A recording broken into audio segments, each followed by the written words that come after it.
Aujourd'hui, apprendre à investir, c'est devenu une nécessité.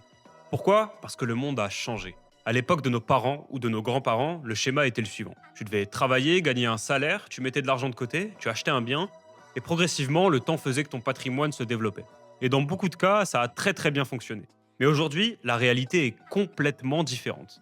Le coût de la vie augmente, les prix montent, et l'argent que tu laisses dormir sur ton compte perd progressivement de sa valeur.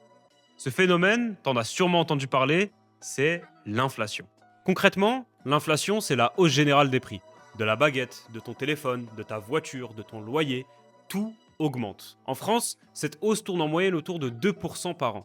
Et le truc caché derrière ce chiffre, c'est que cette hausse des prix vient petit à petit grignoter ton capital, même celui que tu laisses sur un compte épargne un peu rémunéré.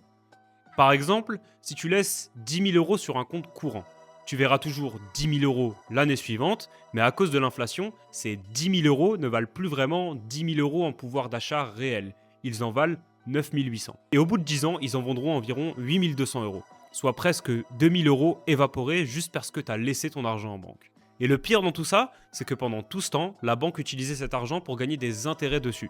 Donc sur ces 10 ans, la banque s'est davantage enrichie sur ton argent que toi. C'est pour ça qu'aujourd'hui, il ne suffit plus seulement d'apprendre à gagner de l'argent, il faut aussi apprendre à le faire travailler. Sinon, l'effort que tu as fourni pour le gagner perd lui aussi une partie de sa valeur. Et à partir de là, beaucoup de gens tombent dans deux pièges. Le premier, c'est de ne jamais investir, uniquement par peur. Et c'est une énorme erreur. La phrase que j'entends souvent, c'est « je préfère garder mon argent de côté, au moins je prends pas de risque », sauf qu'en réalité, ne rien faire, c'est aussi prendre un risque. Pendant que toi t'attends, l'inflation, elle continue de travailler contre toi. Et la peur au fond que t'as, elle vient souvent d'un manque d'information.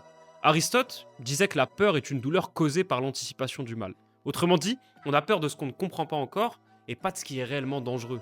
Si tu comprends mieux une chose, tu as forcément moins peur. Deuxième gros piège, c'est l'inverse. Vouloir investir trop vite, sans rien y comprendre. Et ironiquement, lui aussi vient d'une peur. Pas celle de perdre, mais celle de rater quelque chose. Ce que les anglophones appellent le FOMO, Fear of Missing Out. Tu vois une opportunité passer sur les réseaux, un ami te dit que ça monte, tout le monde en parle, alors tu achètes, vite, sans vraiment comprendre dans quoi tu mets ton argent. Et le problème avec le FOMO, c'est qu'il te donne l'impression d'agir, alors qu'en réalité, tu ne fais que suivre. Le FOMO ne te fait pas entrer dans une opportunité, il te fait entrer dans celle que les autres ont déjà perçue avant toi. Et ça peut coûter encore plus cher que de ne rien faire. Mais alors, c'est quoi la solution pour éviter ces deux gros pièges? C'est tout simplement l'information. Parce qu'avant de vouloir investir, il faut apprendre à investir. Et ça commence par faire le point sur ta situation. Combien tu gagnes, combien tu dépenses, combien tu as de côté, quels sont tes projets dans 2, 5, 10 ans et quel niveau de risque tu es vraiment prêt à assumer. Parce qu'on ne peut pas prendre de bonnes décisions financières quand on ne connaît pas sa propre situation.